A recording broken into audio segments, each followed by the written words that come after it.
சுதந்திர தினத்தை முன்னிட்டு சென்னை சென்ட்ரல் ரயில் நிலையத்தில் முன்னெச்சரிக்கை நடவடிக்கையாக ரயில்வே போலீசார் மற்றும் ரயில்வே பாதுகாப்பு படை போலீசார் மோப்ப நாயுடன் சோதனையில் ஈடுபட்டனர்.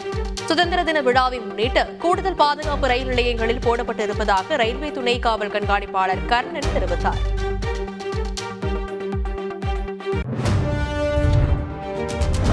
நாடு முழுவதும் வரும் 15ஆம் தேதி சுதந்திர தினம் கோலாகலமாக கொண்டாடப்பட உள்ளது. இதையொட்டி முப்படை அணிவகுப்பு கலை நிகழ்ச்சிகள் உள்ளிட்டவற்றுக்கான ஒத்திகை நிகழ்ச்சிகள் நடைபெற்று வருகிறது. இந்நிலையில் டெல்லியில் போலீசார் ரப்பர் தோட்டாக்களை பயன்படுத்தி துப்பாக்கியால் சுட்டு பயிற்சியில் ஈடுபட்டனர்.